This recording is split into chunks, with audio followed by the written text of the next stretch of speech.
Há 50 anos, no dia 31 de março de 1970, a Sociedade Espírita Caminho da Luz iniciou suas atividades através dos seus fundadores e colaboradores com o objetivo de atender a todos que precisassem de auxílio fraternal com base da doutrina espírita. Aos poucos, mais irmãos foram chegando e acrescentando algo de si em benefício do próximo. Queremos nos unir aos dirigentes, trabalhadores, amigos e frequentadores, congratulando por mais um aniversário, comemorado com muita alegria e gratidão, aproveitando para refletir sobre a importância da casa espírita. Uma casa espírita representa um oásis de luz aos que buscam o bálsamo para suas dores. Funciona como um recanto de paz construtiva, que oferece a oportunidade de refazimento, um posto de atendimento fraternal a todos que buscam. Na casa espírita são tratados os males da alma, através do médico Jesus, que com seu receituário angelical, o Evangelho de Deus e Kardec, prescreve orientações salutares recebidas pelos espíritos superiores.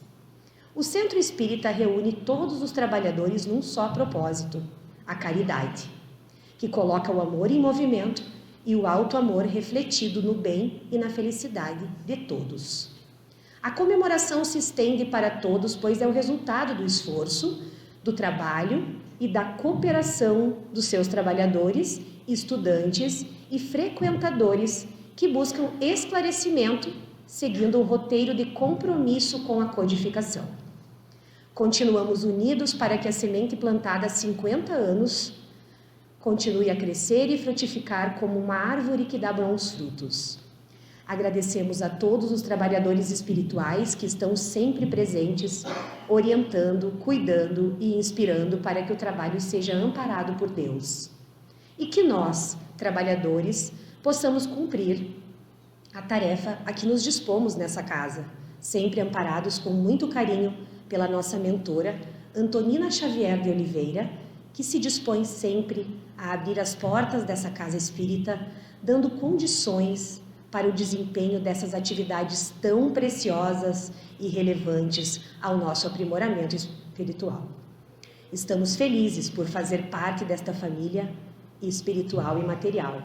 Parabéns aos 50 anos da Sociedade Caminho da Luz. E nesse momento, para compor a mesa diretiva, chamamos a senhora Liz Regina Carneiro Ruppen, vice-presidente da Sociedade Espírita Caminho da Luz.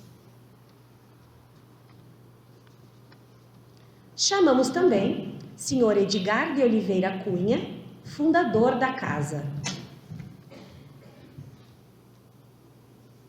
Chamamos agora senhor Rodolfo Presta, representante da UME e da FERGS.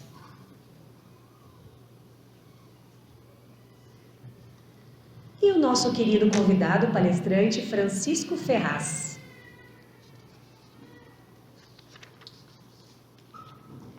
Nesse momento, convidamos o senhor Edgar, fundador da casa, para fazer a prece de abertura.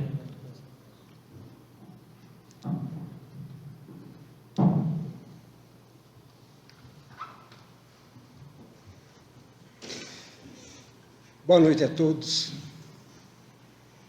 Que Deus nos abençoe. Que Jesus esteja presente em nossos corações. É uma felicidade muito grande homenagear essa casa maravilhosa, como vocês viram. Começou numa casinha, estrada, chão batido, na rua Mato Grosso 522. E eu estou aqui representando mais de 20 pessoas que ajudaram e foram os fundadores do Caminho da Luz. Eu tive a felicidade de minha família, 8 membros da minha família, serem também os fundadores dessa casa, com muitos outros irmãos que terão também uma homenagem na Câmara de Vereadores, que será posteriormente divulgado para todos. Que Deus nos abençoe. Vamos orar.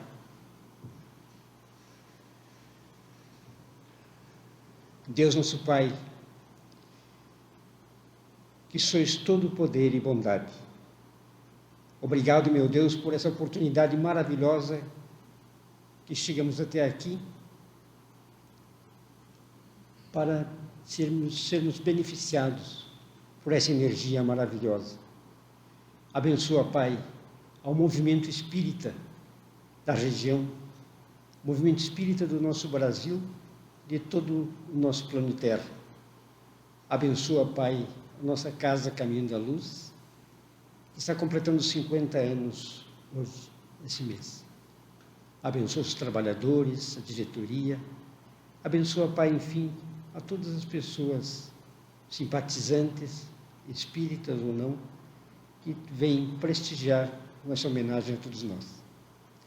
Abençoa também o nosso querido palestrante da noite de hoje, que ele possa nos passar essa mensagem maravilhosa de paz, de amor, de luz e esperança.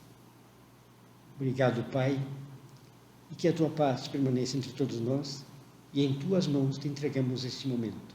Que assim seja.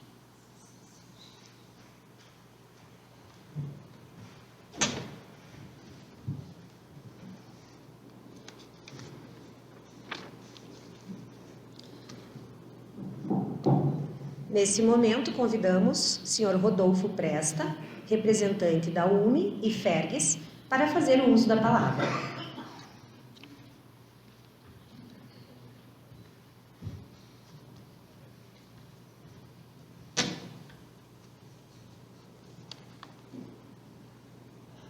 Boa noite a todos.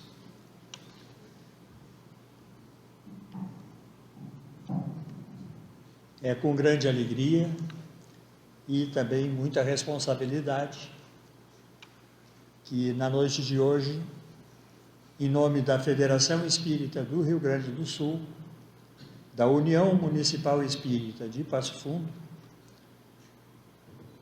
trazermos o abraço fraterno a esta instituição que tão belos trabalhos tem prestado à nossa comunidade. E é com muita alegria que eu faço parte desse momento e gostaria de trazer um abraço especial aos dirigentes, trabalhadores, frequentadores desta instituição, tanto encarnados quanto desencarnados, pelos 50 anos hoje comemorados. E a gente se emociona e alegre cumprimenta a todos.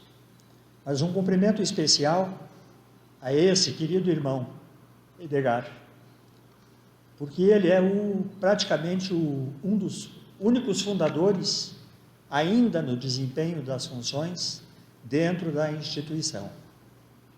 E isso é motivo de muita alegria. E acho que a emoção que tomou conta dele toma conta também de mim, pela nossa relação de amizade e de irmandade. Também, em nome da Federação Espírita do Rio Grande do Sul, da União Municipal Espírita de Passo Fundo, damos as boas-vindas a este querido e valoroso irmão, Francisco Ferraz Batista, que hoje abrilhanta as festividades destas comemorações. Seja bem-vindo, meu querido irmão, que Deus te ilumine e te proteja nesta tua caminhada de semeador. Que possamos, então, todos, já na expectativa de ouvirmos as suas palavras, darmos as boas-vindas e dizermos da satisfação da nossa participação nesse evento. E a pedido, não a pedido, ele me lembrou, porque eu estou com a penúltima, né, irmão Ferraz? Essa foi a última, né? Mas já está outra em andamento. A última obra lançada, e que por felicidade, quando a Alice trouxe os livros para virem para cá para serem vendidos, eu não deixei que essa obra viesse, porque era o último volume, que chama-se Trajetória para o Cristo. Obviamente que nós teremos, e outros interessados terão a oportunidade de adquiri-la, ou através da FERGS, ou através Livraria Antonino Xavier, que certamente abrilhantará a biblioteca de cada um de nós interessados em conhecer as obras do nosso irmão Ferraz. Um abraço a todos e que Deus nos abençoe.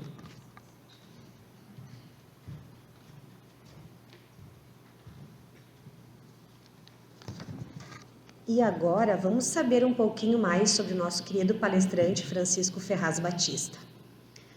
Francisco Ferraz Batista, trabalhador do Centro de Estudos Espíritas Fraternidade em Curitiba, Paraná, foi presidente da Federação Espírita do Paraná por 2 mandatos, de 2010 a 2013. Atuou por 5 anos como secretário da Comissão Regional Sul da Federação Espírita Brasileira, que reúne as federações espíritas dos estados do Rio Grande do Sul, Santa Catarina, Paraná, São Paulo, Mato Grosso do Sul e Rio de Janeiro. Atualmente é membro efetivo do Conselho Superior da Federação Espírita Brasileira, eleito para o quinquênio 2016 a 2021. Coordenador da Comissão Jurídica de Apoio ao Conselho Federativo Nacional, que reúne todas as federações espíritas do país, da Federação Espírita Brasileira.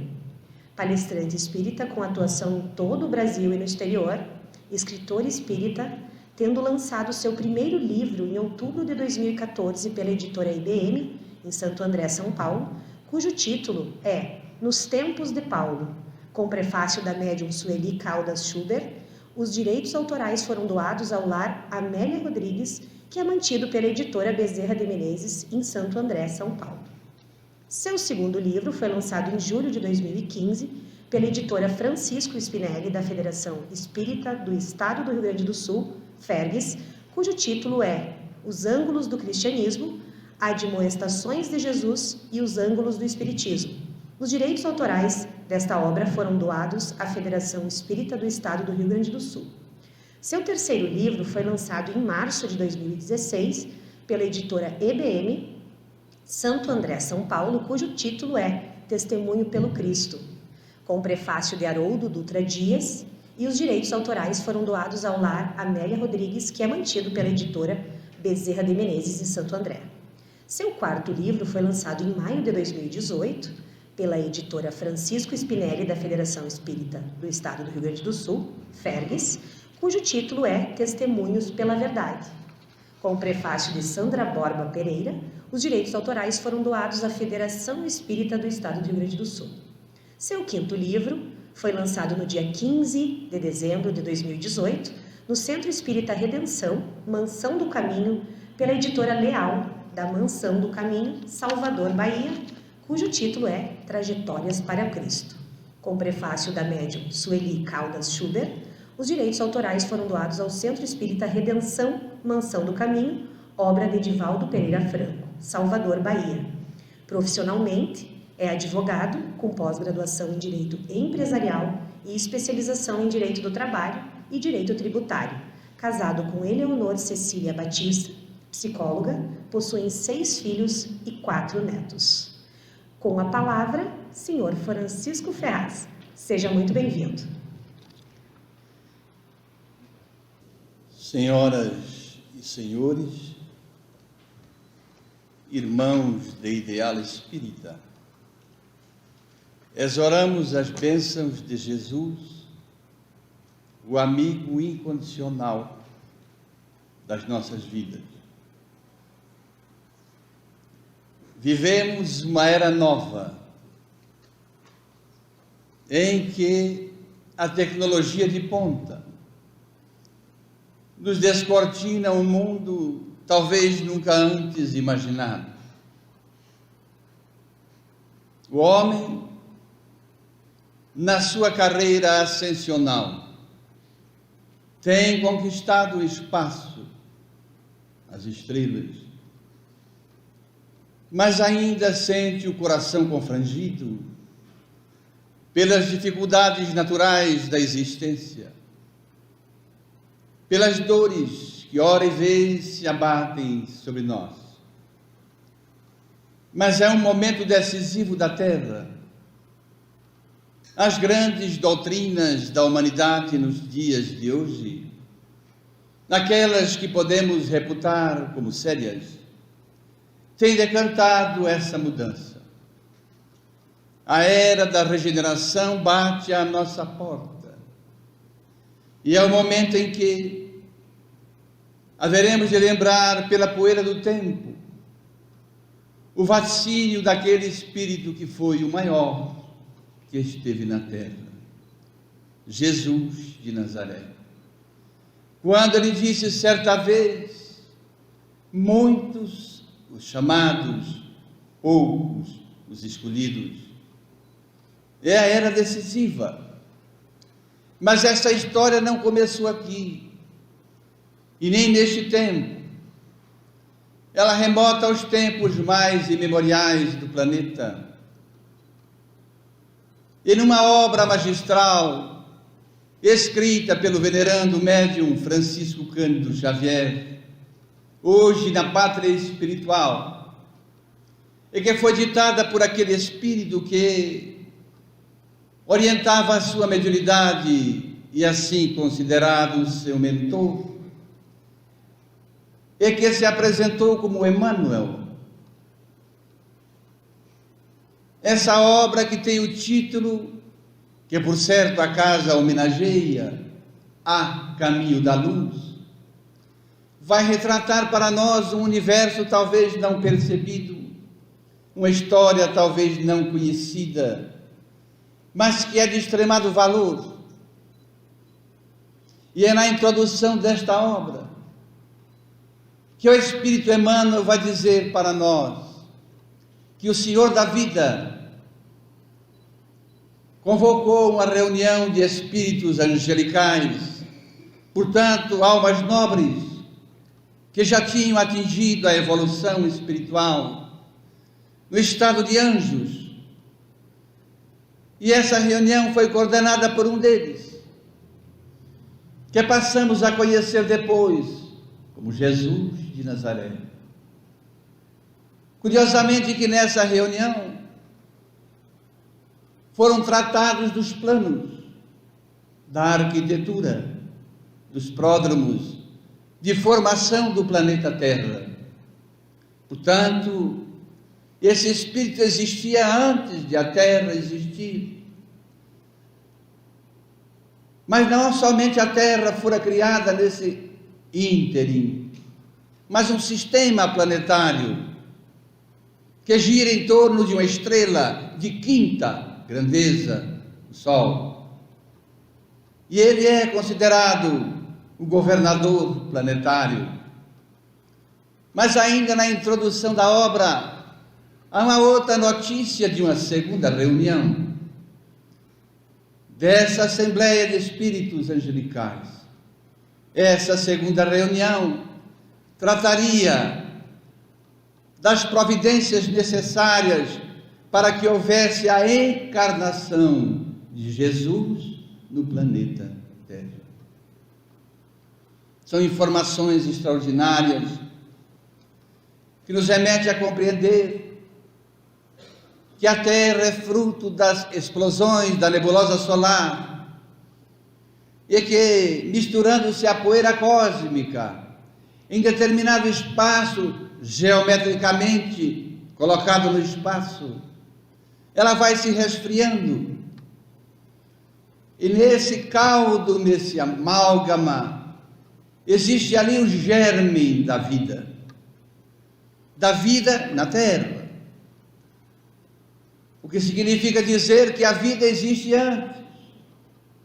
E é a partir desse processo em que a Terra vai desempenhar a sua carreira na ordem dos mundos, pela deliberação do Criador. Virá para a Terra a partir das experiências das primeiras unidades celulares que se desenvolvem no oceano, no líquido que vai se formando e que vai adquirindo as condições da vida, o oxigênio, o hidrogênio, o azoto, o carbono. É ali que vai surgindo as primeiras unidades celulares, as amebas, as esponjas, os protozoários, que depois ganham a superfície, vão formando, além das criações submersas, dos peixes, e tantas coisas mais ordenadas, ganham a superfície. Os répteis, as aves. É um processo de milênios e milênios. Isto é ciência, não é religião. Logo mais, haverá de existir um momento em que surgirá um organismo material, físico, apto a receber o aporte daquilo que Deus criou e conhecido como o princípio inteligente do universo, que é o Espírito. Ainda não é uma alma como conhecemos, mas é um Espírito que age na matéria. Por isso, nessa obra magistral, que é a primeira do Livro dos Espíritos, que chamamos agora a Associação, vamos verificar ali na primeira parte, na questão 23, quando Allan Kardec, o codificador da doutrina espírita, o professor francês Hippolyte Léon Denisard Rivail, que utilizou-se desse pseudônimo, vai indagar aos reveladores que trouxeram as páginas vivas do Espiritismo para a Terra, que é o Espírito, com uma letra E minúscula. E esses Espíritos reveladores vão responder: é o princípio inteligente do universo. Depois, mais na frente, na questão 27, ainda da primeira parte da obra, ele vai perguntar, de uma maneira afirmativa no começo e interrogativa depois: haverá então dois elementos gerais no universo, o universo conhecido, a Terra, essas informações vêm para a Terra. O elemento espiritual e o elemento material. E os reveladores vão responder sim. E acima deles, Deus. Eis aí a Trindade universal: Deus, Espírito e matéria, o Criador e o que Ele criou. Nesse processo, milênios se sucederam. As experiências da união do princípio espiritual com o princípio material foram se sucedendo. Até que chega o momento da Terra, em que esse princípio se elaborou muito mais, adquiriu os foros de inteligência sem ser seccionada, portanto continuada, e precisa de um corpo material que responda aos seus anseios. É quando surge o primata omnis. E aí Allan Kardec, abrindo a segunda parte da obra, o Livro dos Espíritos, depois de milênios de evolução, vai voltar ao tema e vai indagar agora aos reveladores como podemos definir os espíritos agora com o E maiúscula. Agora não são mais princípios, agora os reveladores vão dizer que são os seres, individualidades, personas, seres que habitam o universo fora do mundo material e na matéria por conseguinte. É a partir daí dessa escalada na Terra que surgirão as experiências para que o processo evolutivo se acentue, e aí virão as grandes civilizações do passado, de que temos notícia. Mas todos os grandes acontecimentos da Terra sempre foram precedidos por ações provocadas por Deus, e obviamente por aquele que é o nosso governador planetário, para que a Terra ascenda ao caminho descrito pela divindade e receba ali o aporte de criaturas, de seres criados por Deus. É aí que surge a evolução do primata. A princípio nômade, depois vai para as cavernas, mas essa evolução continua. Chega um momento em que é preciso fazer com que ela se acentue. Ainda o homem desse tempo é um homem instintivo, praticamente quase animal.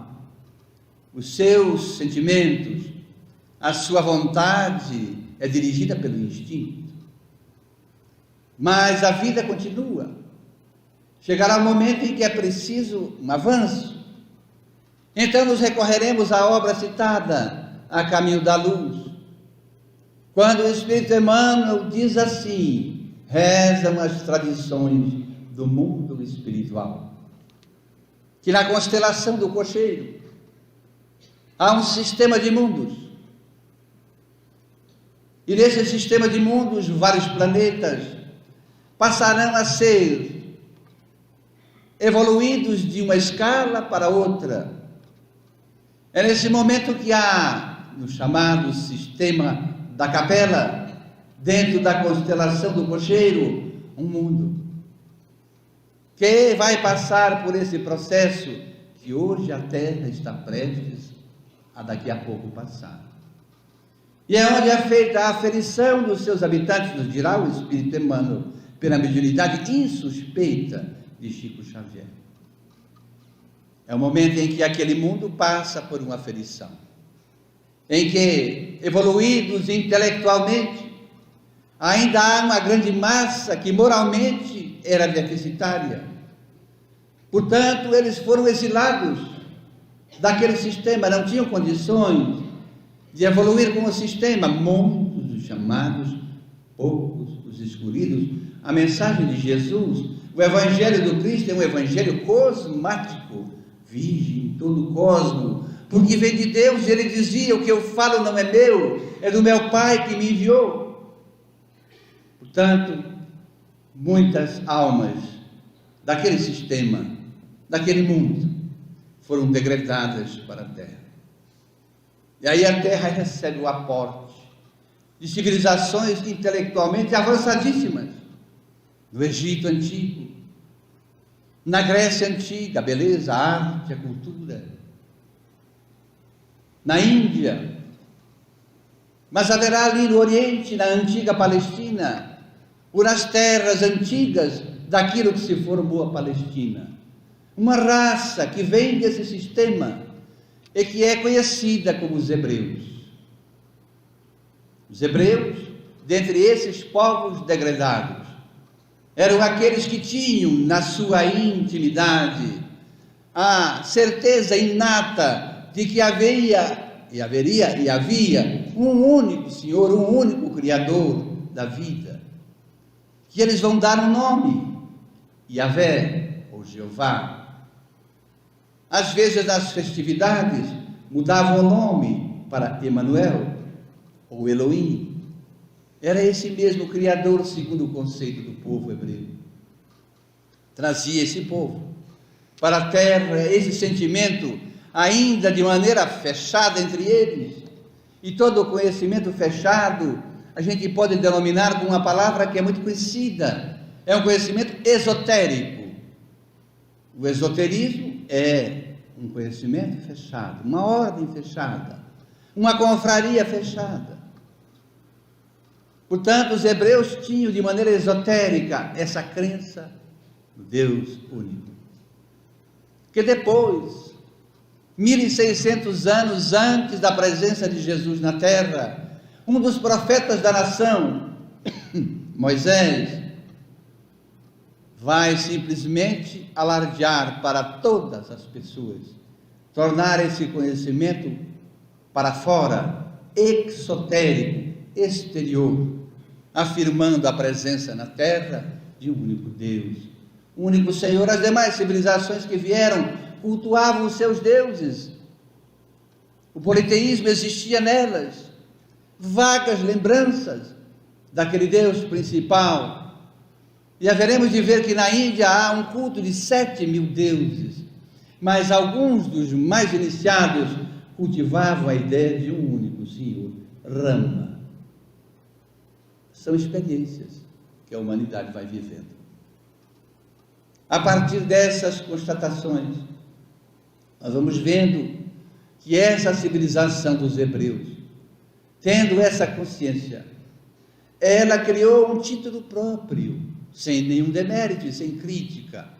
Ela então julgava-se por conhecer essa verdade, que era daqueles que estavam na terra, o povo escolhido por Deus, o que trará para a raça muitas dificuldades depois. Porque os hebreus eram 12 tribos, que guerreiam em determinado momento da história. 10 tribos ficam de um lado, 2 de outro. 10 fundaram o reino de Judá, portanto judeus, descendentes dos hebreus, e 2 o reino da Samaria, os samaritanos. É nessa configuração da tribo de Judá, do reino de Judá, que a terra vai experimentar os primeiros deuses, no sentido de uma divindade material, porque se considerava assim, o rei de Israel era um semideus, como era o faraó do Egito. Assim, o primeiro rei de Israel, nessa configuração, vai ser Saul. Mas o povo tinha conhecimentos. Ele se intitulava como o alto escolhido, mas tinha conhecimentos espirituais. E aí vamos ver que o rei Saul estabelece conquistas na sua nação.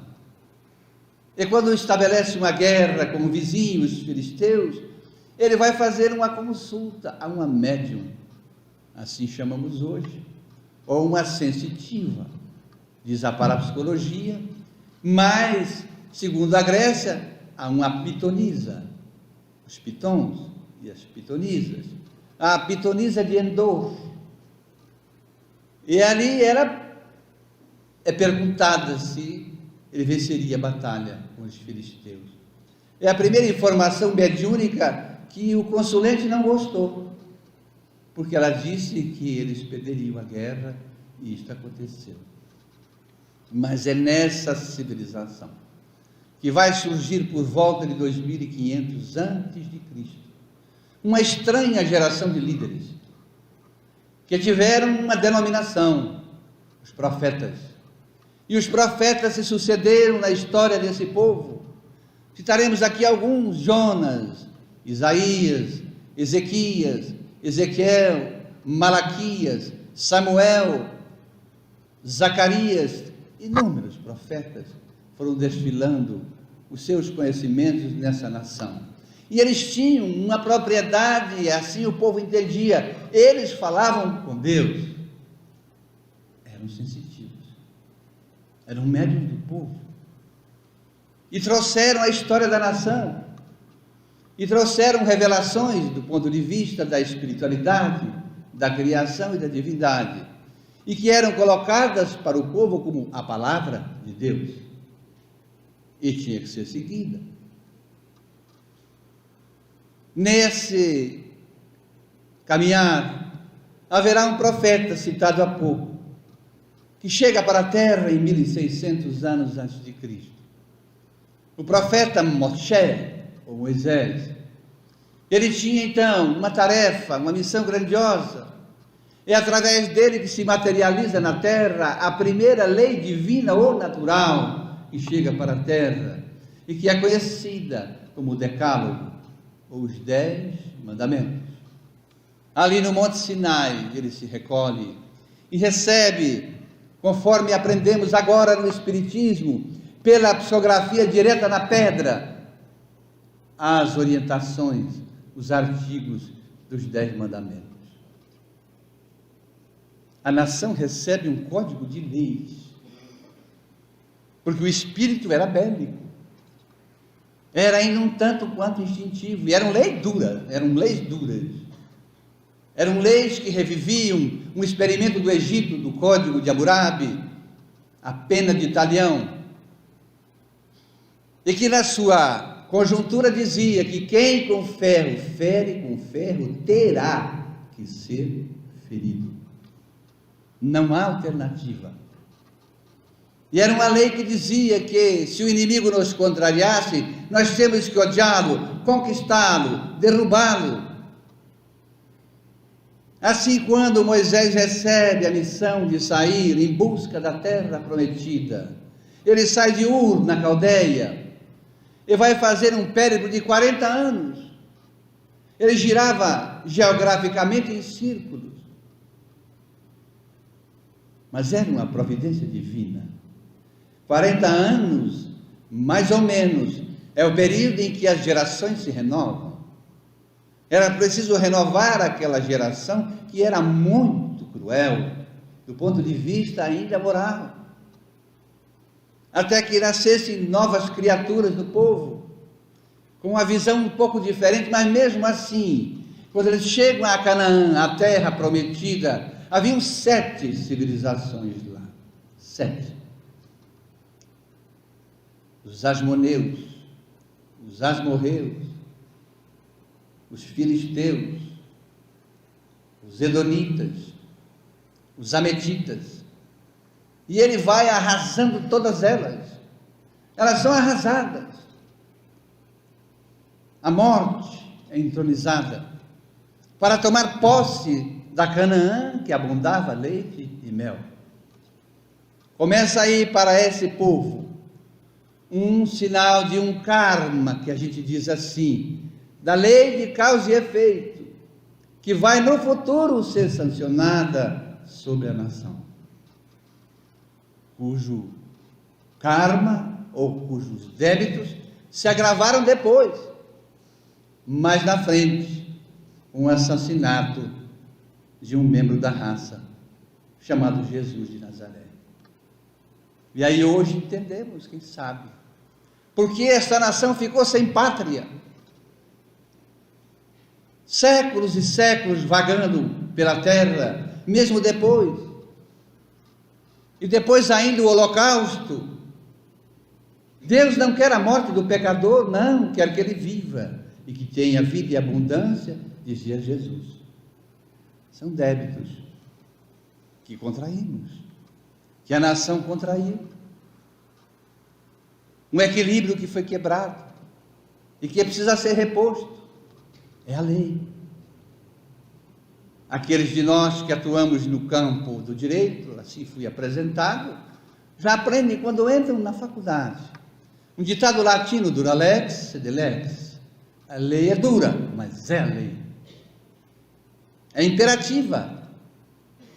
Então, nessa nação, é ali mesmo que, nesse estado de coisas, aquela segunda reunião é convocada e virá para a terra aquela criatura que deverá mudar todo esse estado, toda essa situação. Assim nasce, encarna na terra o Espírito que nós conhecemos como Jesus de Nazaré. Yeshua ben José, Jesus, filho de José. A nação aguardava o Messias, ainda com todo respeito, aguardam, lá em Israel nos dias de hoje, nada contra. Mas queriam um libertador poderoso, que pudesse fazer vergar a fronte de Roma, que os dominava. O império que viria depois de toda essa situação decantada por Moisés, bem lá na frente, e que atingiria 70.000 quilômetros quadrados. Era uma nação poderosa.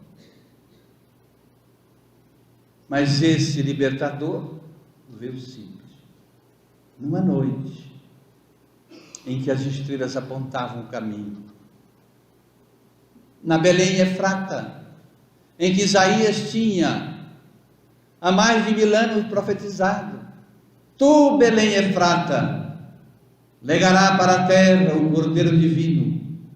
É lá, numa estrebaria, que ele chega, sem a pompa dos poderosos, sem a riqueza, mas trazendo na alma e no coração a grandeza de um espírito luminoso. E vai estabelecer na terra uma divisão. Um espírito tão portentoso que nenhum outro conseguiu o que ele conseguia em 3 anos. O que ele conseguira: dividir a terra em 2 períodos, antes dele e depois dele. Jesus de Nazaré é o Filho, o enviado, o Messias, o libertador. Produziu a maior revolução moral que se tem notícia até os dias de hoje. Mas a sua gente não entendeu. Poucos foram os seguidores de Jesus. aqueles que eram os seus parentes, a sua mãe, o colégio apostólico, os parentes do colégio apostólico, os discípulos, alguns deles, fiéis, alguns homens do povo, alguns homens e mulheres do patriciado romano, seguiam Jesus. Não somente seguiam, como testemunharam com a vida, essa grande realidade que chegou para a terra, mas mataram o homem, imaginando que matariam a ideia, que foi uma grande ilusão. Jesus retorna à pátria espiritual, mas deixou um legado vivo para a humanidade do futuro. Aí veremos nas anotações daquele coletor de impostos que ele convidou certa feita para compor o seu colegiado. Vem, Mateus, precisamos de ti. E Mateus Levi comparece. É o primeiro que anota toda a trajetória do Cristo, os seus feitos, os seus milagres, as suas palavras, as suas orientações, os seus ensinos.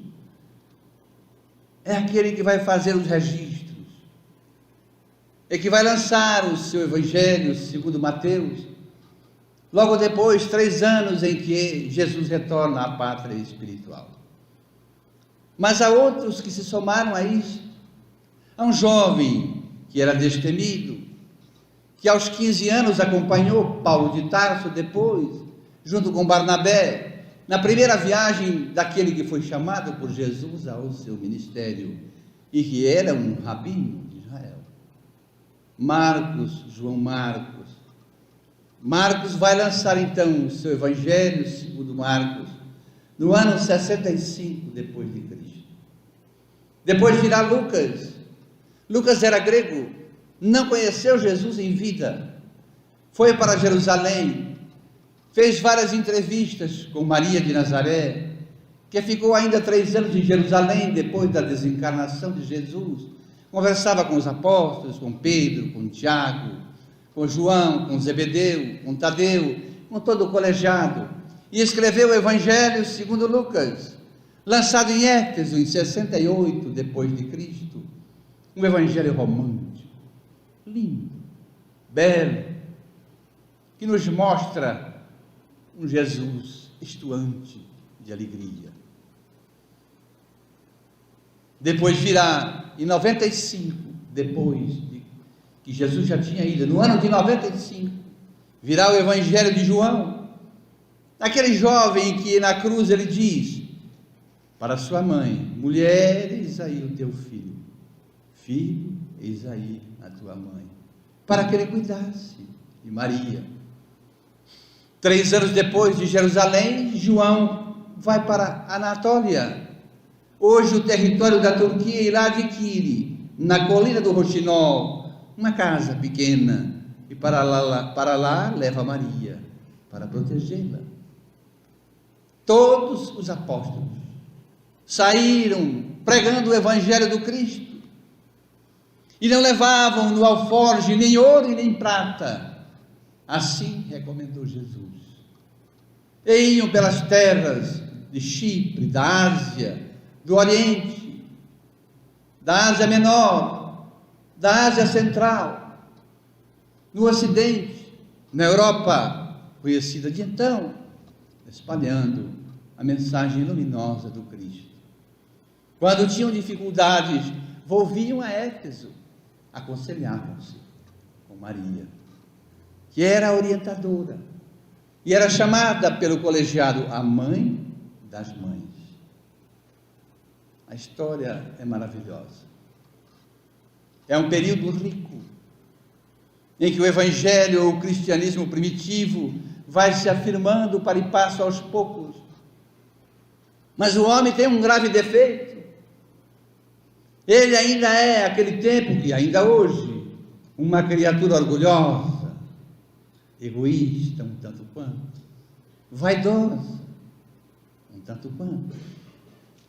E aqueles que não toleraram a presença de Jesus, da sua própria gente, continuam perseguindo os cristãos, insuflam Roma, que é a senhora do mundo, e Roma faz um banho de sangue nas arenas de Roma, nos sacrifícios dos cristãos jogados às feras, queimados nos postes. É ali que a gente vai ver o exemplo daqueles primeiros cristãos, inapagável pela história.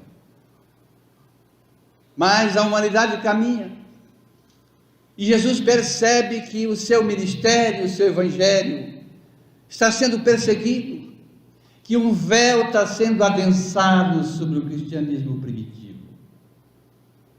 Por isso, a primeira atitude foi chamar para o seu ministério Saulo de Tarsis. Saulo de Tarsis.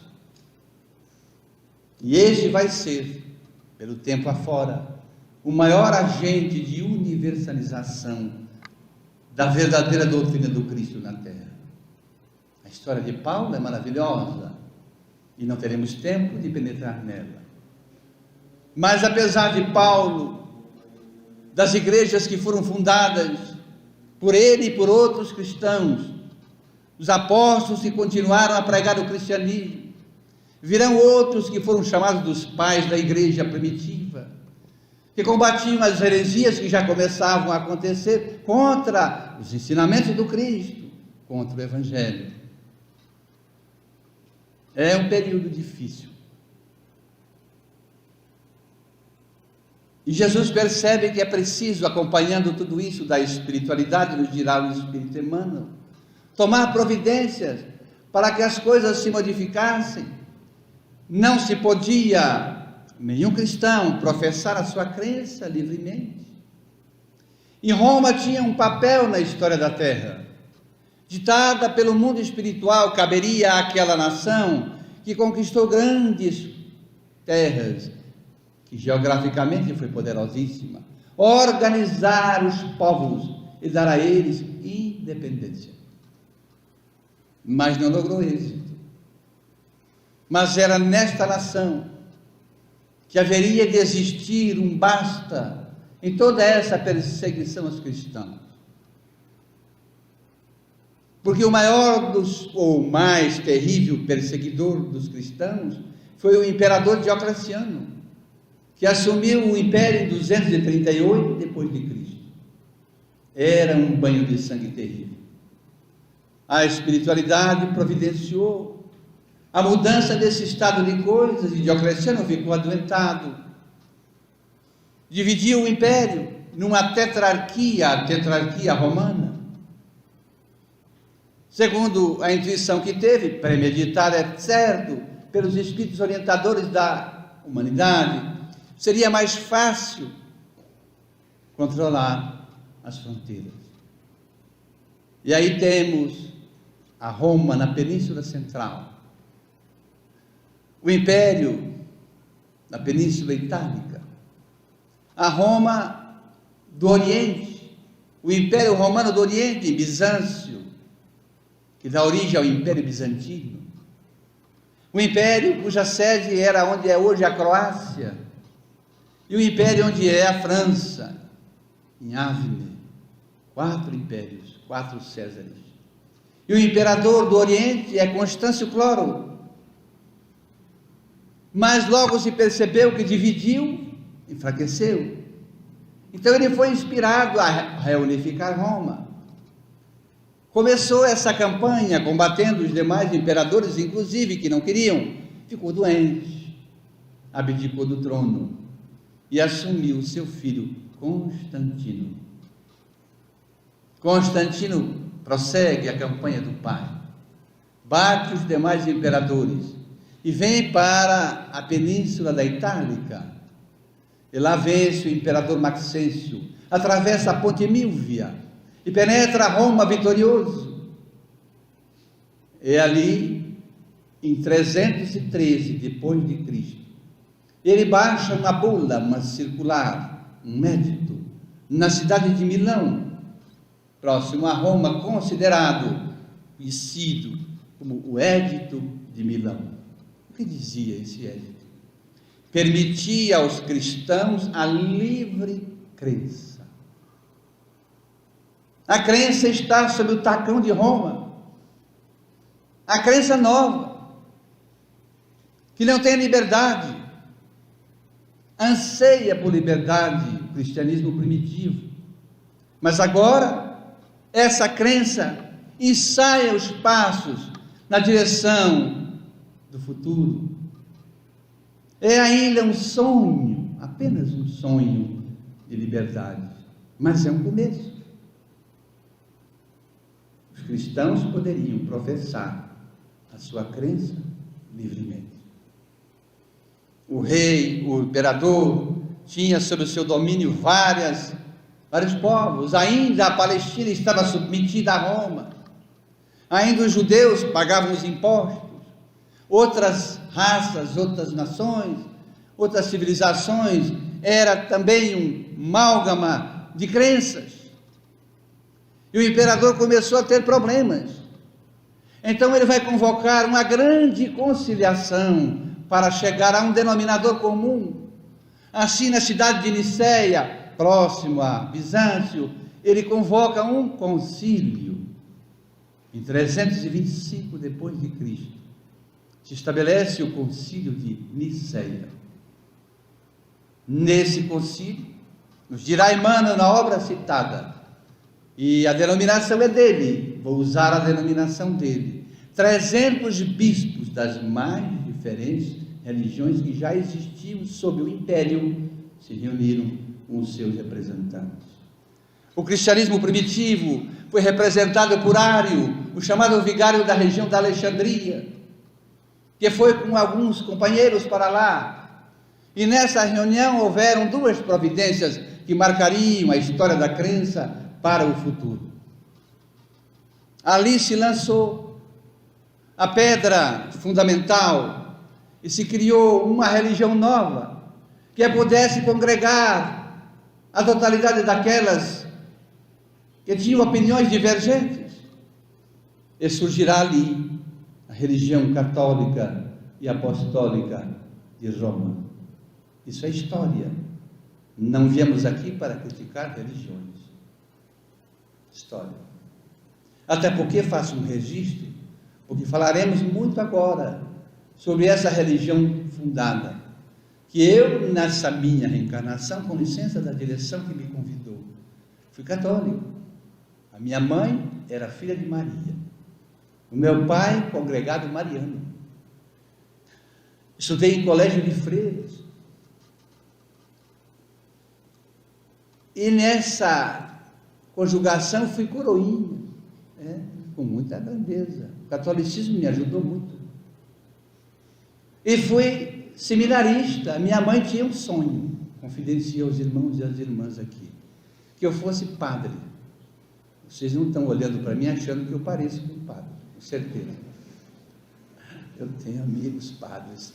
Todo mundo me diz, aliás, um fato curioso, eu tenho um cliente que tem uma madeireira na cidade de Juína, no Mato Grosso. E teve um acidente lá na madeireira, uma ação trabalhista, e eu fui para lá com ele. É longe, vai a Cuiabá de avião, lá pega um ônibus, viaja a noite inteira. O Brasil é muito grande. Aí chegamos lá na estação rodoviária de Juína. E ficamos ali esperando o funcionário dele que viria nos pegar. Aí tinha uma jovem senhora com uma criancinha, quem sabe com uns 5, 6 anos. Eu percebi que ela ficava me olhando e ficava circulando em torno de mim, mas não chegava. Eu notei, falei, o que será que está acontecendo? Ele também notou. Será que aquela moça, será que ela me conhece? Eu nunca vim aqui. Mas aí ela perdeu o medo e veio na minha direção. Não sei se pela minha fisionomia ou pelo anel do advogado, não sei. Dá licença. Pois não. O senhor é o novo bispo da cidade? Eu disse a ela assim, não, minha filha, mas eu posso te abençoar. E já abençoei ele na hora. Uma bênção, não faz mal a ninguém. Ela ria e nós rimos também. São as histórias, quem sabe, do passado. Mas vamos mudar de assunto. Então, estudei 1 ano no seminário. Mas eu disse lá, o Rodolfo, que tem nos acompanhado nesse giro desde Carazinho, na quinta-feira, eu disse, eu era uma criança, um adolescente, essa palavra caiu de uso, arteiro. Muita arte sem maldade. E eu tinha um colega que foi comigo para o seminário, um vizinho, que era mais arteiro do que eu. E ele tinha um apelido, Chuchu. Eu ficava pensando, Padre Chuchu, meu Deus, não vai dar certo essa história. E aí eram aquelas freiras de hábito azul, com aquele chapéu branco, parecia um foguete.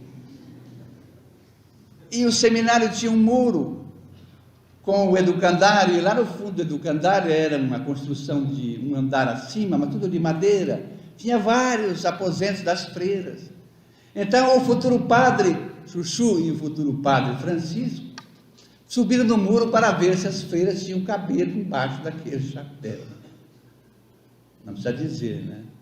Sempre tem alguém, é um dedo duro na história. Olhamos para baixo, está lá o vigário, desce. Descemos. Chamou o pai e a mãe e ali encerrou a minha carreira de padre nessa reencarnação. Mas é assim mesmo, as coisas são assim, não é? Então o catolicismo é uma doutrina nobre. Eu agradeço, meu anjo, estamos só depois, mas daqui a pouco eu bato no copo, obrigado. Agradeço. É uma doutrina nobre, me ensinou muito. Mas como toda organização, tem problemas. Como não? Fundado ali então no Concílio de Nicéia, essa igreja tinha que ter uma sustentação teórica para subsistir. Era preciso que houvesse alguma informação que desse uma base. Então é mesmo nessa reunião que surgiu um código que desse sustentação para essa religião nova, e que passou depois a ser conhecido pelo mundo do futuro como Bíblia Sagrada. Nunca houve Bíblia Sagrada antes do século IV, depois de Jesus, na Terra. O que havia eram os livros das religiões tradicionais. Na Índia, uma composição de 76 livros, o Vedanta, as Upanishads, o Mahabharata, tantos outros, que foram conjugados com um nome, Bhagavad Gita. História rica de espiritualidade também, de deuses. A tradição da China, o livro dos avoengos. Em Israel, um conjunto de 73 livros, chamado até hoje por eles de Talmud ou Taná. Dentre esses 73, 5 principais, os livros de Moisés, e que é denominado como a Torá, a Gênese, Levítico, Deuteronômio, Números, Êxodos, os livros que tratam da tradição do povo. Era o que existia. Em outras civilizações, na Pérsia, o livro de Zoroastro, o Zaratustra, não havia Bíblia. Ali então, se estabeleceu que, como Jesus era judeu, portanto, da tradição de Israel, separou-se muitos daqueles livros e se colocou como uma primeira parte de um livro novo. E se é uma parte antiga, portanto, é um testamento antigo, é um velho testamento. E as orientações de Jesus, já escrita pelos evangelistas, como um novo testamento. Mas surgiu ali, nesse conclave, o primeiro dogma cristão. O que é o dogma? É a interpretação humana sobre as coisas divinas colocadas na terra como verdade, inconfusa, não cabe discussão, é assim e está acabado, é a palavra de Deus. E esse dogma dizia simplesmente o seguinte: Jesus é Deus, Jesus é o menino Deus encarnado na terra, ponto. O representante dos cristãos primitivos protestou, não aceitou, e disse, nos evangelhos que estão aqui, Jesus se refere a Deus como Pai 47 vezes. Não podemos aceitar isso. Retirou-se do conclave 2 meses depois, foi assassinado. Surgirá então, com todo respeito, uma religião nova, que deveria agregar o pensamento do Cristo. Mas até chegar lá, haveriam vários pais da chamada igreja primitiva, que escreveram orientando, alertando para outras situações. Inácio de Antioquia, Policarpo de Esmirna, Irineu de Lyon, Clemente de Alexandria, Tertuliano de Cartago, Orígenes, o chamado pai da igreja moderna, depois de Jesus, sempre alertaram os chamados cristãos, mas surge agora essa religião, e surge com o peso do império, poderosa, e ali se institui um episcopo geral, um bispo geral, com todo respeito, conhecido hoje como Papa. Mas a história da Terra vai prosseguindo. Há várias situações que não se encontravam respostas, mesmo nessa tradição, agora montada nessa igreja nova. Haviam lacunas que não se preenchiam. Afinal de contas, no Velho Testamento se encontrava dito que há um paraíso e há um inferno. Para ganhar o paraíso é preciso ser bom, cumprir o decálogo, a lei de Deus. Quem cumprir com isso vai ascender ao paraíso. Mas se não cumpre a lei, ao contrário, comete delitos, ao morrer vai para o inferno, uma região de suplício eterno e um fogo que queima e não consome. E mais, tem alguém de tridente atrás da gente. A fé rimou.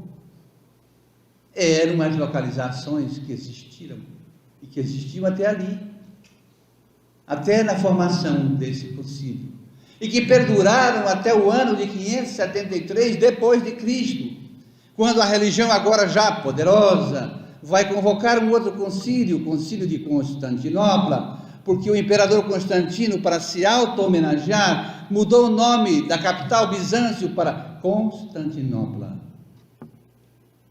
E nesse concílio resolveu-se uma situação complicada, porque se os bons ao morrer vão para o paraíso e os maus vão para o inferno, eles não sabiam colocar os mais ou menos que morriam. Sim, ouvi alguns sorrisos naturais, porque, convenhamos, falemos baixinho para nós somos mais ou menos. Tem hora que nós estamos bem, somos mais, levantamos alegre, sorridentes, damos até bom dia para a família, eles estranham às vezes, mas damos. E aí o filho diz: o que houve? Sonhou aí com o papagaio, com o periquito, o que aconteceu? Mas tem hora que a gente levanta enfesado, chega no trabalho, hein? Bom dia. Mas que bom dia o quê? Nós alternamos muito ainda. Dizíamos nós aqui lá em Carazinho, que todos nós, não briguem comigo, temos um aparelhinho ligado à nossa alma, ao nosso espírito, que chama-se maldômetro. Ainda fazemos uma fofocazinha aqui, outra ali. Olha o vestido dela, que exibida. Olha o cara pensa que, não é? Pensa que é o bom. As discussões que há em todo lugar. No centro espírita ninguém repara nada, será? É assim, são mais ou menos. Graças a Deus, segundo a religião lá, que não é para nós, mas assim pensávamos, criaram um lugar para pôr os mais ou menos. Em 573 criaram o purgatório. Que alívio. Os mais ou menos vão para o purgatório. Mas tem uma condicionante, para sair de lá não é fácil. Se aqueles que ficaram na terra lembrarem dos que morreram, e que eram mais ou menos, mas com alegria, mas afinal era um bom homem. Aliás, quando a gente morre, a gente vira bom, não? Era uma grande pessoa, e por dentro já vai tarde. Se lembrarmos com alegria, orarmos por eles, Eles vão purgar os erros e vão, certo dia, em certo momento, ascender ao paraíso. Agora, se ninguém lembrar, aliás, se tinha posses e não deixou o testamento, vira uma brigarada. Eu digo aos senhores e às senhoras que eu atuei no inventário, que houve uma briga por causa de um ventilador. Eu quase enxotei com educação o pessoal da minha sala. O que é isso? Vamos brigar por um ventilador? Deixa comigo. O advogado é assim, né? Deixa comigo. Enfim, os mais ou menos foram para lá. Mas havia uma outra dificuldade, porque há crianças que morrem, nascem e morrem, 1 ano, 2 anos, 8 anos, 5 anos, morrem. Até hoje é assim. Não fizeram nem o bem nem o mal. E agora? Vamos para onde? Aí criaram nesse concílio um local. Vamos para o limbo. Parece uma região de alga, assim, meio gosmento, uma coisa esquisita. Vamos para o limbo. E ficam lá, como crianças. O dogma é uma coisa interessante. A crença dogmática é muito interessante, com todo respeito. Porque está um dogma desde os hebreus, dos judeus, e que permaneceu nessa religião, chamado juízo final. Significa que um dia não chegou. O Senhor da vida descerá dos céus.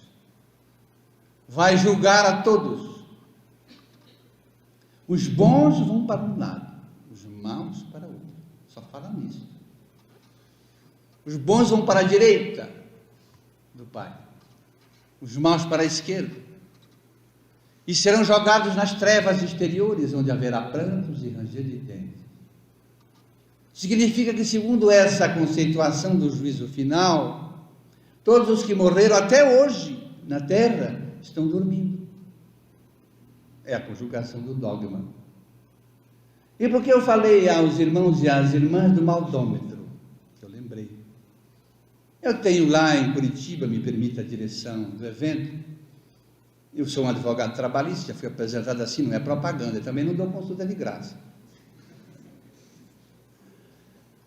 Vários advogados que a gente conhece, a sala da ordem é muito grande, os advogados, etc. E tem um bem alto, que eu já sabia que ele era, com todo respeito, ele era evangélico, Dr. Jonas, nome de profeta. Evangélico, com todo respeito, basta ter uma crença, é melhor um evangélico bom do que um espírita ruim. Claro, toda a vida. Então eu estava um dia na sala da ordem, pregando um cartaz da Conferência Estadual Espírita do Paraná, começa agora, na semana que vem, é a 23ª, na última 12 mil pessoas na abertura, lá em Curitiba, um espaço muito grande, muita gente aqui já foi por lá. Estava pregando o cartaz, ele entrou na sala,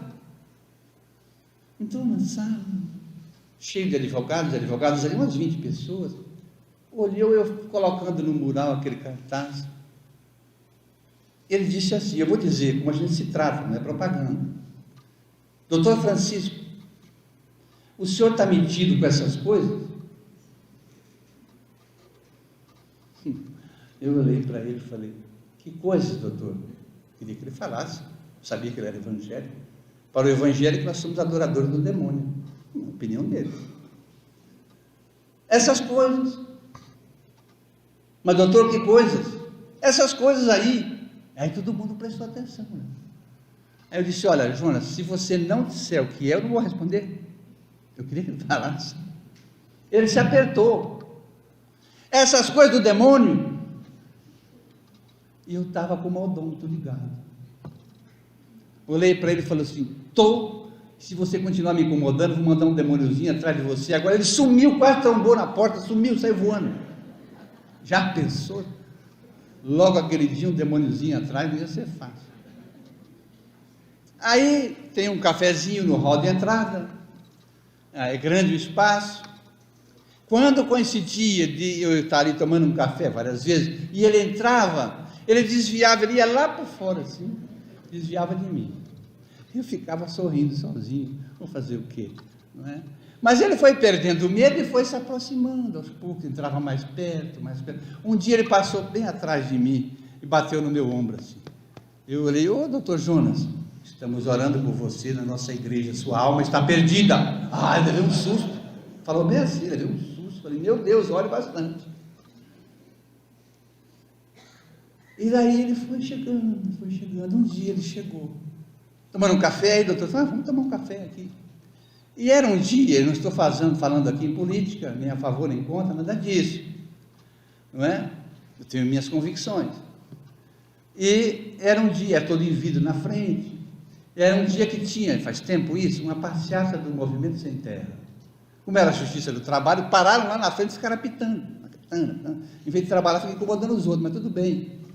Ficaram apitando lá. Aí eu me lembrei do dogma do juízo final. Eu falei, doutor Jonas, vocês têm estudo bíblico lá na igreja de vocês? Temos. Inclusive, nós somos os coordenadores do estudo. Eu falei, então, muito bem. Então, você conhece bem a Bíblia Sagrada, né? Eu não posso dizer que conheço tudo, mas eu conheço bastante. Eu falei, tem lá o juízo final? Tem. Como é que é isso aí? Não. O Senhor da vida um dia vai descer, vai julgar os bons e os maus, os bons para a direita, os maus para a aquela história. E falei, onde é que está esse povo? Está dormindo. Falei, já que eles estão dormindo, eu tive uma ideia. Vocês estão pensando, né? Eu tive uma ideia. Qual é a ideia? Você podia falar para aquele povo lá, para eles ocuparem ou o paraíso ou o inferno, escolhe, está tudo vazio. Um dogma. Juízo final. Aí ele falou assim para mim, não dá para conversar com você, o demônio já chegou, sumiu. É a vida. A realidade é que essa crença dogmática começou a desfilar muitos dogmas. O cristianismo foi de novo sendo adensado, o primitivo foi desaparecendo. E surgiu um cristianismo de interesses, com todo respeito. A obra que tivemos a oportunidade de escrever, de capa branca, os ângulos do cristianismo, admoestações de Jesus, e os ângulos do espiritismo, nós penetramos muito nesse ponto. Depois caminha por outros. Esse adensamento do véu sobre a mensagem de Jesus. Mas Jesus nunca ficou inerte. Os séculos foram se sucedendo. Aí haverá então, diante dessa proposta, dessa igreja nova, Jesus percebe que o seu evangelho vai ser esquecido, o evangelho simples da Galileia. Então ele toma uma providência, chama um discípulo e diz a ele, olha, você vai para a terra, você vai reencarnar lá na Arábia, e eu vou te dar uma missão, vou girar o Espírito de Emmanuel, eu estou floreando, você vai espalhar o meu evangelho por toda a Arábia. Assim, em 579 depois de Cristo, chegou para a terra um espírito que a família deu um nome, Muhammad, conhecido no futuro como Maomé. E Maomé era pobre. Depois ele tornou-se rico quando desposou uma rica princesa, Khadija. Ele teve um sonho iluminado e descreveu esse sonho, as regiões que foi, e trouxe em versos, conhecido como Surata, e traz para a terra um evangelho segundo a sua consciência, e que lhe deu o nome de Alcorão. Surge então a crença, fundada sobre Maomé, o islamismo. Meca é a capital dessa crença nova, porque a crença primitiva de Jesus foi obscurecida. O sonho de liberdade não se consumou. Agora competia a esse espírito espalhar o evangelho de Jesus por toda a Arábia. De fato, ele cria uma crença, mas submete aqueles que não aceitam aos seus vaticínios pela força da adaga.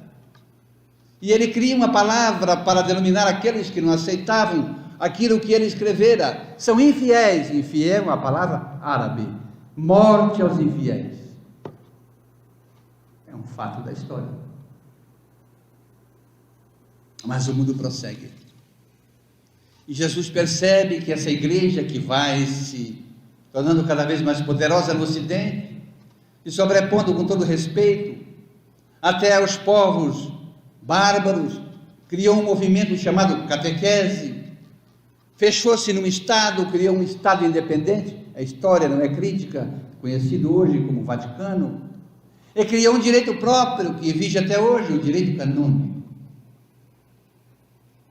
O direito canônico, no seu artigo 8º, como era uma época de muitas conquistas, dizia o seguinte: quando conquistares uma cidade, para os conquistadores, protegei os templos cristãos. Artigo 9, que era muito importante, porque era preciso na consagração, protegei a adega dos templos. E assim se foi. Estamos agora vencendo o século VI, indo para o século VII, século VIII. A religião no Ocidente se torna poderosa. É mesmo aquela religião em que faz os seus depósitos uma riqueza. Mas ainda não é suficiente para essa igreja estar no Ocidente e deter posses, com todo respeito. Era preciso ir para o Oriente e tomar como posse sua, aonde Jesus viveu, onde Jesus andou, onde Jesus pregou, era posse dessa igreja. Então, o Papa Urbano estabelece um primeiro conflito, conhecido como as Cruzadas. 8 cruzadas na Terra. Mais de 8 milhões de vidas ceifadas. E nessas cruzadas, no ápice disso, dessa igreja voraz, Jesus procede o envio para a terra de um grande seu apóstolo do coração. Chama João, evangelista. Diz a ele: João, preciso de ti. E ele veio. Nasceu ali na Umbria, desolada, na Itália, uma região pobre, e chamou-se Francesco de Bernardone, Francisco de Assis. Nos dirá o Espírito Emmanuel, é a reencarnação de João, o evangelista. E vem para dar uma lição a essa igreja que tinha esquecido o lado da caridade, da humildade. Vai, inclusive, ao Oriente pacificar as cruzadas. Entrevistou-se com o mais terrível mouro que existiu na história dessas guerras, Saladino.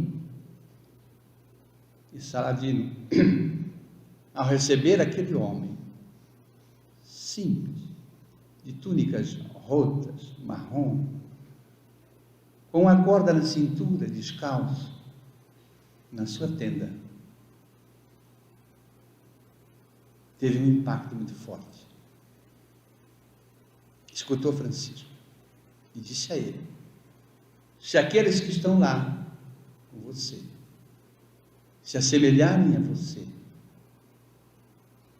nós vamos terminar o conflito. Diga a eles o que eles escolhem. Ele voltou, tentou, mas não foi possível.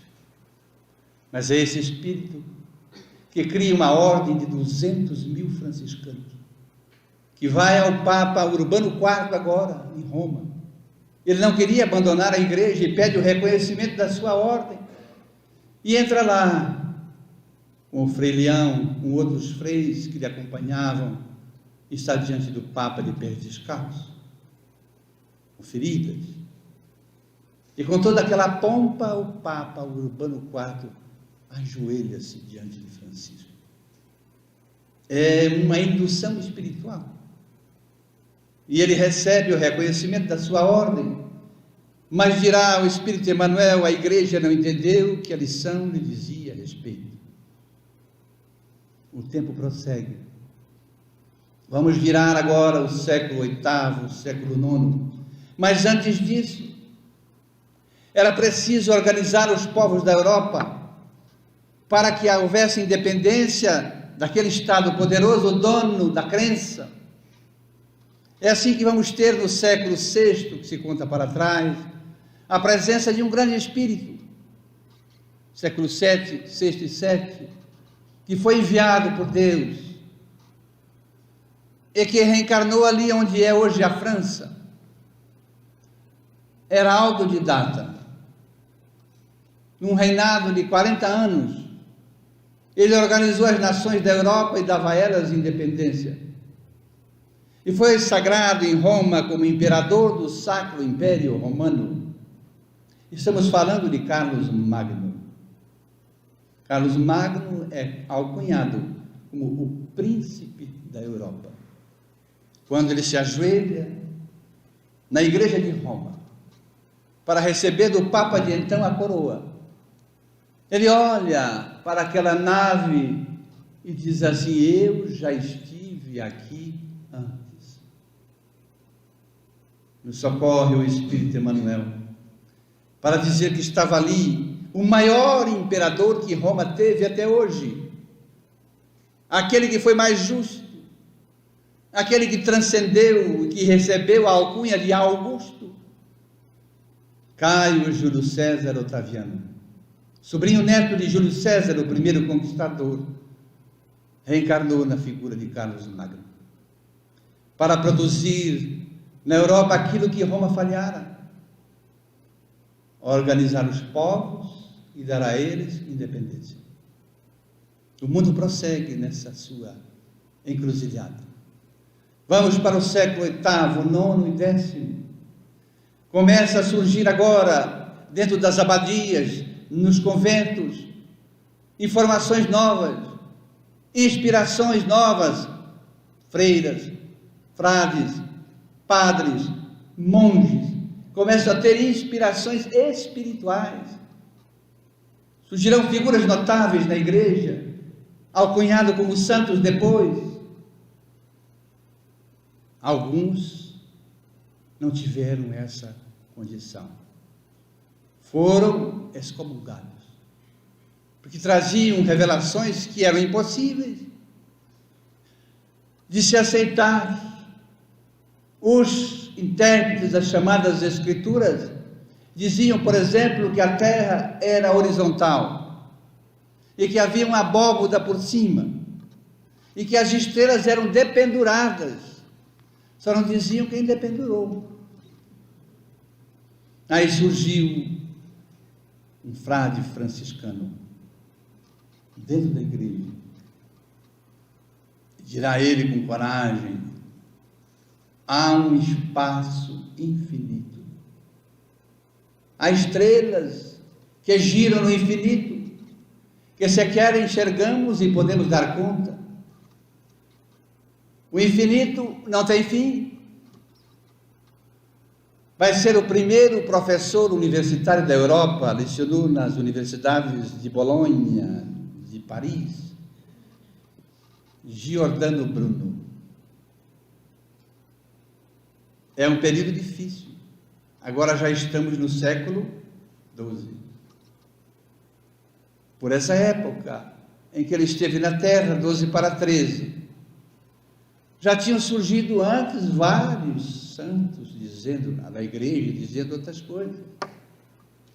Santa Teresa d'Ávila, que levitava no altar, ia até o teto, que ouvia, que traduzia línguas estranhas, que impunha as mãos, curava.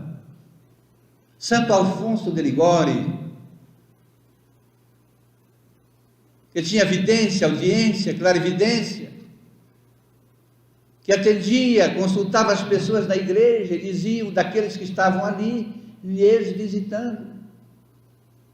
E alguns deles foram tolerados pela obra que fizeram.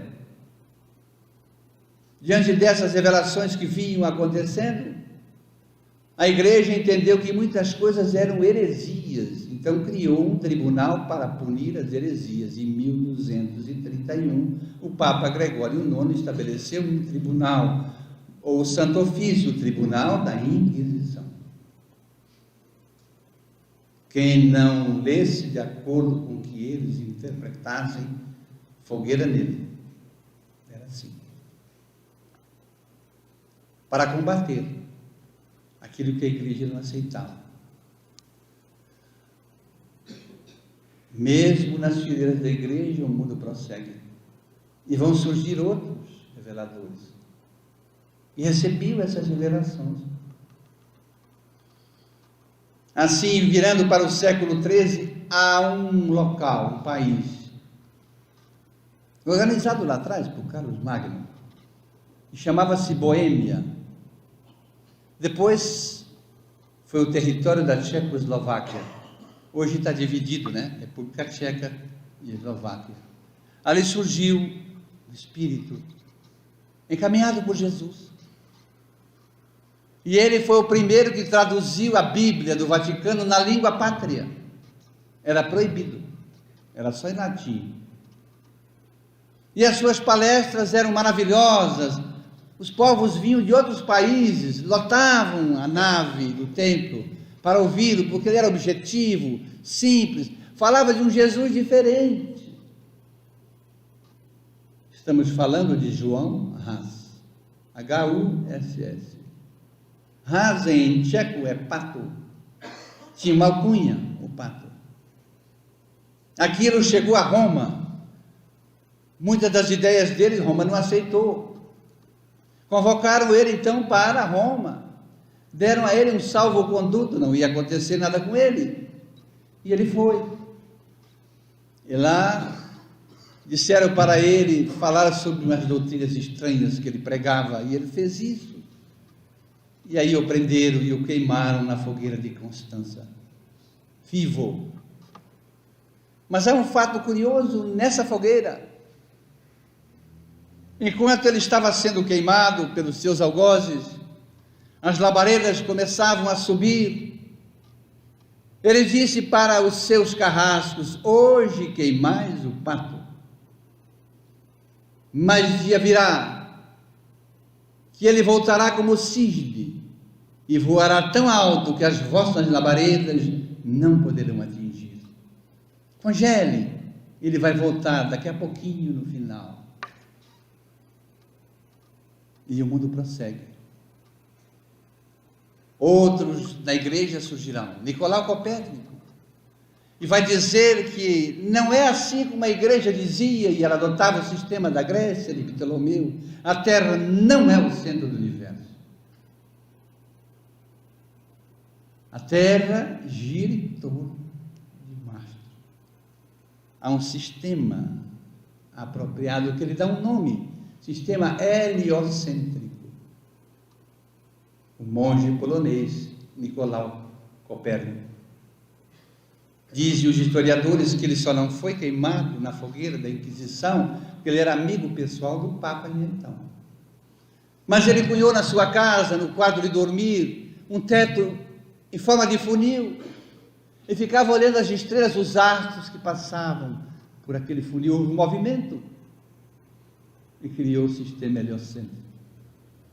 Depois virá um discípulo dele, Galileu Galilei, que é um monge dentro da igreja, que é extraordinário, descobriu o microscópio e o telescópio.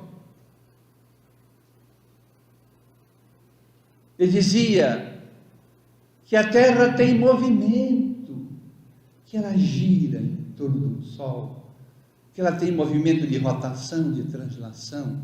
Aquilo era demais para a igreja. Chamaram ele às barras do tribunal da Inquisição para ser julgado e pediram para ele desdizer aquela doutrina que, a rigor de Sócrates lá atrás, pervertia a juventude. E ele então diz, os seus biógrafos, disse, desdisse, redisse, ninguém entendeu nada. Mas quando ele encerrou a sua fala, ele falou bem baixinho: mas que a Terra se movimenta, se movimenta. Fizeram ouvidos de mercador, deram a ele uma penitência. Aqueles de nós que talvez já tenhamos visto, mas se quisermos localizar onde é que está a penitência, está num dos clássicos de Leon Denis, que desdobrou a doutrina espírita, Cristianismo e Espiritismo. É o progresso que vai chegando, as mudanças que precisam acontecer, porque a crença passou a ser domínio, não estava liberta. E o mundo prossegue nessa toada. Aí chegaremos ao século XIV, século XV. Várias renovações são providenciadas. discípulos de Jesus vêm à Terra para trazer aqui ou acolá da Terra revelações novas, informações novas. Era um momento de renovação. Então, na virada do século XV para o século XVI, Jesus chama um discípulo seu e diz a ele: Iléu, preciso de você. Vai para a terra e dá conta de uma missão que eu vou te dar. E ele veio, na figura do Frei Henrique de Coimbra, e fundou a Escola de Navegação, a Escola de Sagres, em Portugal. Porque havia mundos desconhecidos. E era preciso então, já que o cristianismo estava preso, a crença estava presa, libertá-la. E ali no continente velho, estava muito difícil, pela dureza do coração dos homens. Então, a escola de navegação vai formar grandes navegadores. E surgirá um deles, um genial genovês, Cristóvão Colombo, que vai descortinar um mundo novo. Certa feita, eu conversava com o irmão e amigo Divaldo Pereira Franco. Eu disse a ele que eu tinha assistido um filme que eu reputei maravilhoso, conta a história de Cristóvão Colombo por aquele artista francês Gérard Depardieu, chamado 1492, A Conquista da América. No YouTube nós podemos achar.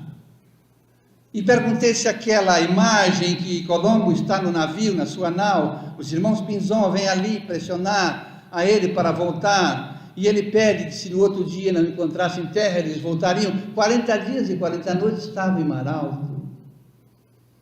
Se aquela cena em que ele está na cabine, pela madrugada, pela alva, e ele mata um inseto no rosto, se era verdadeira, do ponto de vista da visão espiritual. E ele nos confidenciou, a mim, a esposa e alguns amigos que estávamos com ele, quase igual.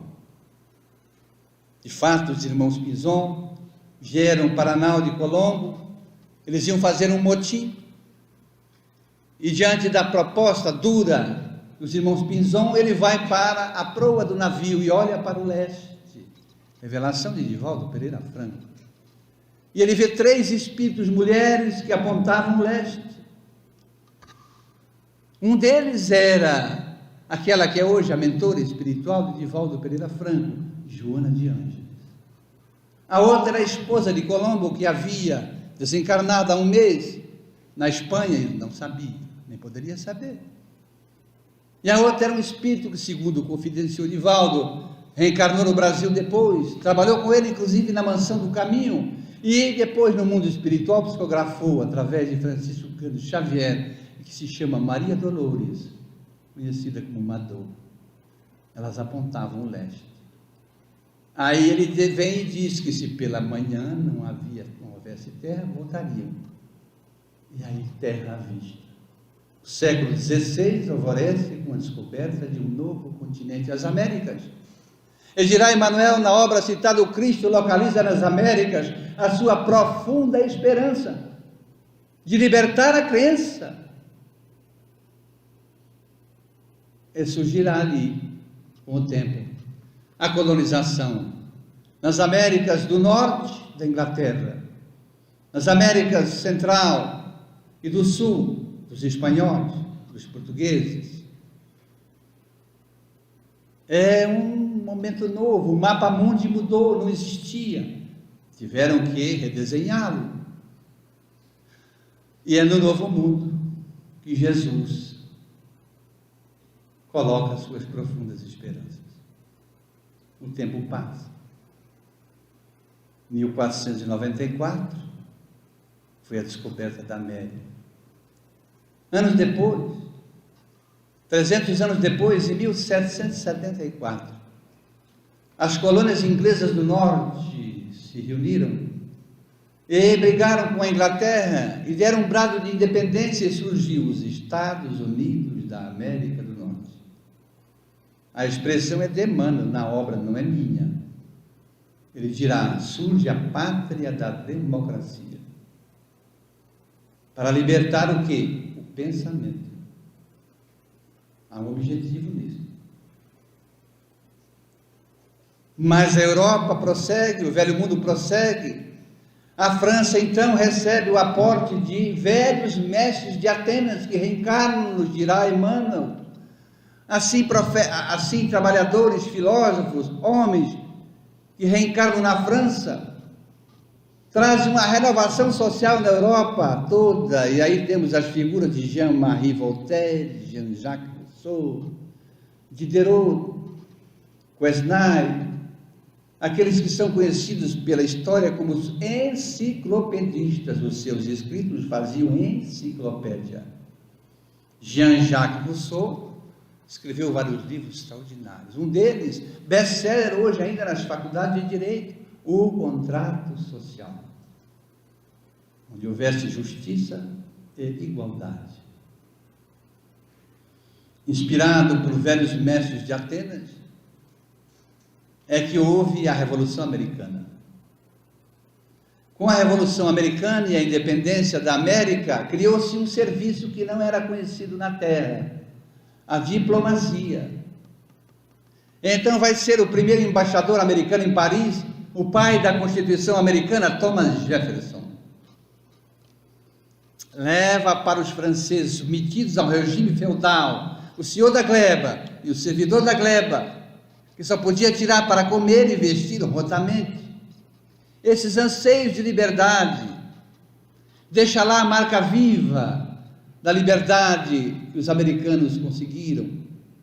Depois retorna, escreve a Constituição e vai para a França, um embaixador que é adorado na França muito mais ainda, mesmo hoje, do que nos Estados Unidos, e que foi um notável, um gênio, descobridor do para-raios, Benjamin Franklin. As ideias de liberdade estão espalhadas na França.